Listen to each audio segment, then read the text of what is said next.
Corona के खिलाफ देश आज फिर एक बहुत बड़ी लड़ाई लड़ रहा है। कुछ सप्ताह पहले तक स्थितियां संभली हुई थी और फिर एक कोरोना की दूसरी वेव तूफान बनकर आ गई। जो पीड़ा आपने सही है, जो पीड़ा आप सह रहे हैं, उसका मुझे पूरा एहसास है। जिन लोगों ने बीते दिनों में अपनों को खोया है, मैं सभी देशवासियों की तरफ से उनके प्रति संवेदनाएं व्यक्त करता हूं। परिवार के एक सदस्य के रूप में मैं आपके दुख में शामिल हूं। चुनौती बड़ी है, लेकिन हमें मिलकर अपने संकल्प, अपने हौसले और तैयारी के साथ इसको पार करना है। साथियों, अपनी बात को विस्तार देने से पहले मैं देश के सभी डॉक्टरों, मेडिकल स्टाफ, पैरामेडिकल स्टाफ, हमारे सभी सफाई कर्मचारी भाई बहन, हमारे एम्बुलेंस के ड्राइवर्स, हमारे सुरक्षा बल, पुलिसकर्मी, सभी की सराहना करूंगा। आपने कोरोना की पहली वेव में भी अपना जीवन दांव पर लगाकर लोगों को बचाया था। आज आप फिर इस संकट में अपने परिवार, अपने सुख, अपनी चिंता छोड़कर दूसरों का जीवन बचाने में दिन रात जुटे हुए हैं। साथियों, हमारे शास्त्रों में कहा गया है, त्याज्यम न धैर्यम विदुरेऽपि काले, अर्थात कठिन से कठिन समय में भी हमें धैर्य नहीं खोना चाहिए। किसी भी परिस्थिति से निपटने के लिए हम सही निर्णय लें, सही दिशा में प्रयास करें, तभी हम विजय हासिल कर सकते हैं। इसी मंत्र को सामने रखकर आज देश दिन रात काम कर रहा है। बीते कुछ दिनों में जो फैसले लिए गए हैं, जो कदम उठाए गए हैं, वो स्थिति को तेजी से सुधारेंगे। इस बार कोरोना संकट में देश के अनेक हिस्से में ऑक्सीजन की डिमांड बहुत ज्यादा बढ़ी है। इस विषय पर तेजी से और पूरी संवेदनशीलता के साथ काम किया जा रहा है। केंद्र सरकार, राज्य सरकारें, प्राइवेट सेक्टर, सभी की पूरी कोशिश है कि हर जरूरतमंद को ऑक्सीजन मिले। ऑक्सीजन प्रोडक्शन और सप्लाई को बढ़ाने के लिए भी कई स्तरों पर उपाय किए जा रहे हैं। राज्यों में नए ऑक्सीजन प्लांट्स हो, 1 लाख नए सिलेंडर पहुंचाने हो, औद्योगिक इकाइयों में इस्तेमाल हो रही ऑक्सीजन का मेडिकल इस्तेमाल हो, ऑक्सीजन रेल हो, हर प्रयास किया जा रहा है। साथियों, इस बार जैसे ही कोरोना के केस बढ़े, देश के फार्मा सेक्टर ने दवाइयों का उत्पादन और बढ़ा दिया है। आज जनवरी फरवरी की तुलना में देश में कई गुना ज्यादा दवाइयों का प्रोडक्शन हो रहा है। इसे अभी और तेज किया जा रहा है।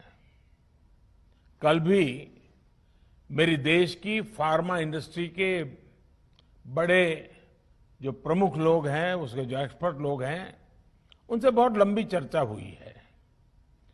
प्रोडक्शन बढ़ाने के लिए हर तरीके से दवाई कंपनियां की मदद ली जा रही है। हम सौभाग्यशाली हैं कि हमारे देश के पास इतना बड़ा मजबूत फार्मा सेक्टर है जो बहुत अच्छी और तेजी से दवाइयां बनाता है। इसके साथ ही अस्पतालों में बेड की संख्या को बढ़ाने का भी काम तेजी से चल रहा है। कुछ शहरों में ज्यादा डिमांड को देखते हुए विशेष और विशाल कोविड हॉस्पिटल बनाए जा रहे हैं। साथियों, पिछले वर्ष जब देश ने कोरोना के कुछ ही मरीज सामने आए थे, उसी समय भारत में कोरोना वायरस के खिलाफ प्रभावी वैक्सीन के लिए काम शुरू कर दिया था। हमारे वैज्ञानिकों ने दिन रात एक करके बहुत कम समय में देशवासियों के लिए वैक्सीन विकसित की है।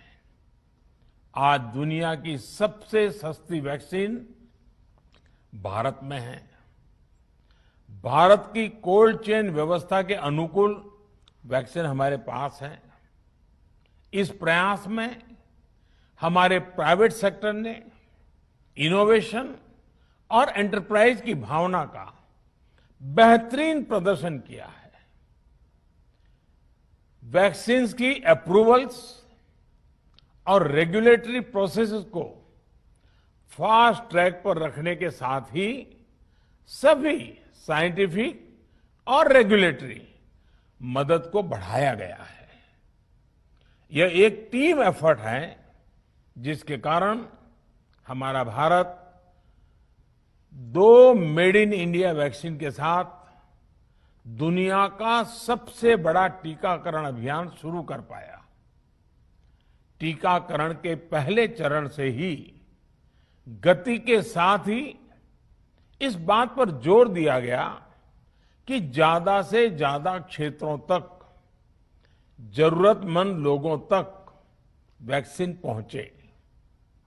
दुनिया में सबसे तेजी से भारत में पहले 10 करोड़, फिर 11 करोड़ और अब 12 करोड़ वैक्सीन डोज दिए गए हैं।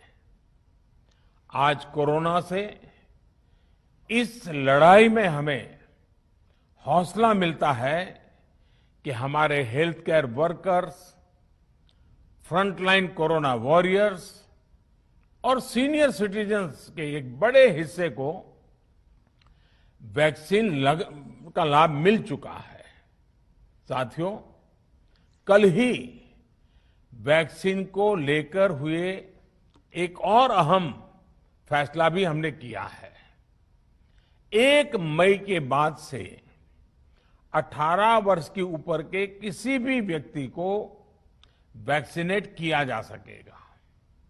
अब भारत में जो वैक्सीन बनेगी उसका आधा हिस्सा सीधे राज्यों और अस्पतालों को भी मिलेगा।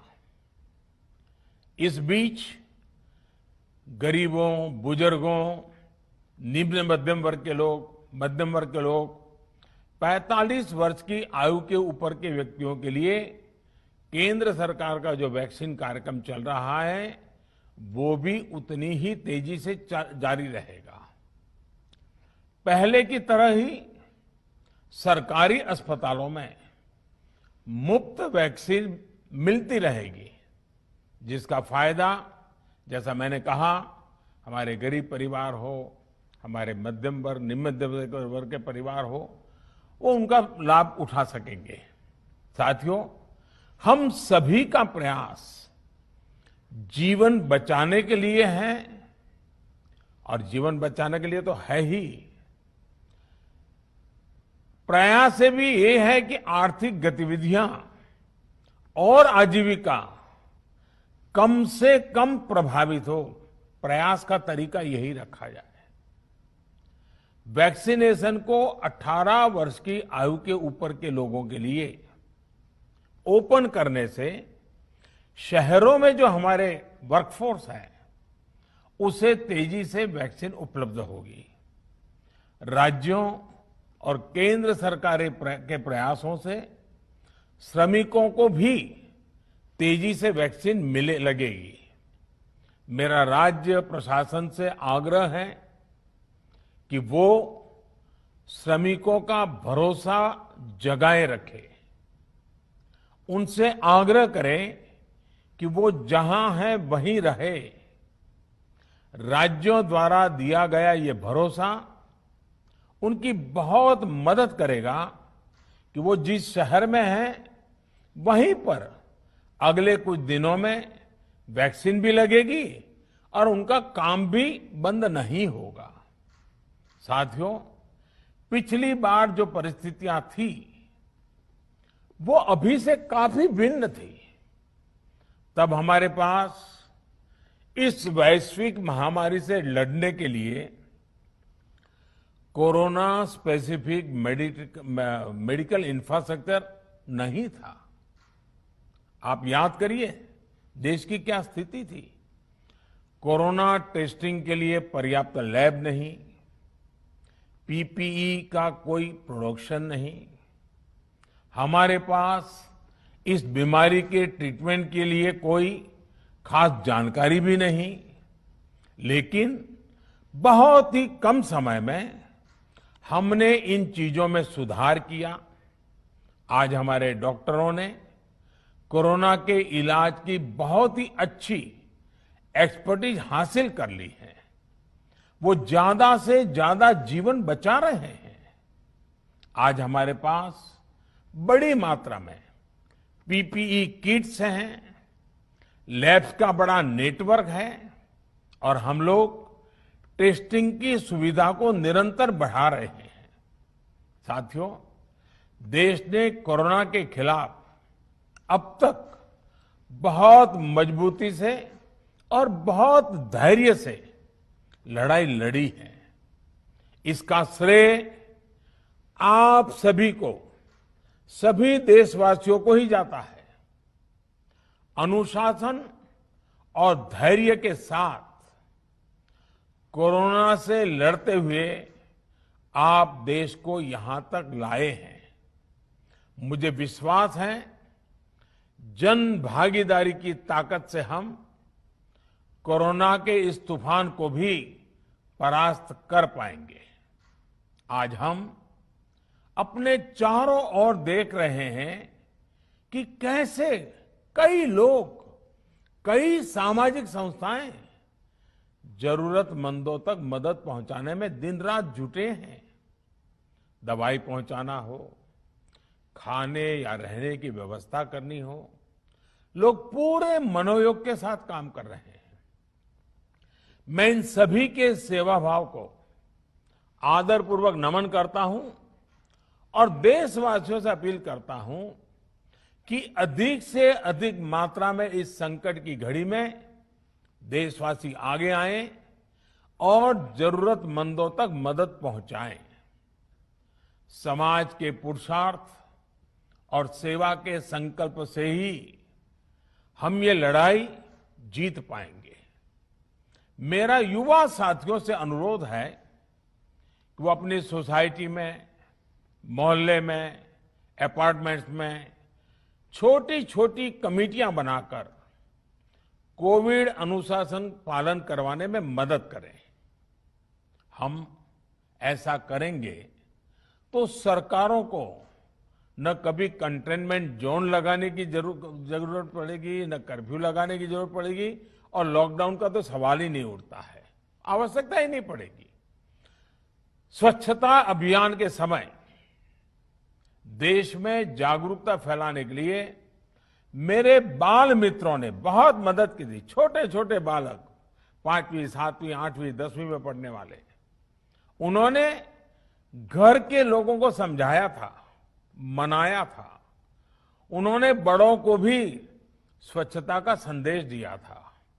आज मैं फिर अपने बाल मित्रों से एक बात विशेष तौर पर कहना चाहता हूं। मेरे बाल मित्र, घर में ऐसा माहौल बनाइए कि बिना काम, बिना कारण घर के लोग घर से बाहर न निकले। आपकी जीत बहुत बड़ा परिणाम ला सकती है। प्रचार माध्यमों से भी मेरी प्रार्थना है कि ऐसे संकट की घड़ी में वो लोगों को सतर्क और जागरूक करने के लिए जो प्रयास कर रहे हैं उसे और बढ़ाएं। इसके साथ ही इसके लिए भी काम करें कि डर का माहौल कम हो सके, लोग अफवाह और भ्रम में न आए। साथियों, आज की स्थिति में हमें देश को लॉकडाउन से बचाना है। मैं राज्यों से भी अनुरोध करूंगा कि वो लॉकडाउन को अंतिम विकल्प के रूप में ही इस्तेमाल करें। लॉकडाउन से बचने की भरपूर कोशिश करनी है और माइक्रो कंटेनमेंट जोन पर ही ध्यान केंद्रित करना है। हम अपनी अर्थव्यवस्था की सेहत भी सुधारेंगे और देशवासियों की सेहत का भी ध्यान रखेंगे। साथियों, आज नवरात्रि का आखिरी दिन है। कल रामनवमी है और मर्यादा पुरुषोत्तम श्री राम का हम सभी को यही संदेश है कि हम मर्यादाओं का पालन करें। कोरोना के इस संकट काल में कोरोना के बचने के जो भी उपाय है, कृपया करके उनका पालन 100% करिए। दवाई भी, कड़ाई भी, इस मंत्र को कभी भी भूलना नहीं है। ये मंत्र जरूरी है, वैक्सीन के बाद भी जरूरी है। रमजान के पवित्र महीने का भी आज 7वां दिन है। रमजान हमें धैर्य, आत्मसंयम और अनुशासन की सीख देता है। कोरोना के खिलाफ जंग जीतने के लिए अनुशासन भी, उसकी भी उतनी ही जरूरत है। जब जरूरी हो तभी बाहर निकले। कोविड अनुशासन का पूरा पालन करें। मेरा आप सभी से यही आग्रह है। मैं आपको फिर ये भरोसा देता हूं, आपके इस साहस, धैर्य और अनुशासन के साथ जुड़कर आज जो परिस्थितियां हैं उन्हें बदलने में देश कोई कोर कसर नहीं छोड़ेगा। आप सभी स्वस्थ रहें, आपका परिवार स्वस्थ रहे, इसी कामना के साथ मैं अपनी बात समाप्त करता हूं। आपका बहुत बहुत धन्यवाद। Subscribe to Nation Next YouTube channel and press the bell icon to get regular updates from Nation Next. Also like Nation Next Facebook page and follow us on Instagram and Twitter.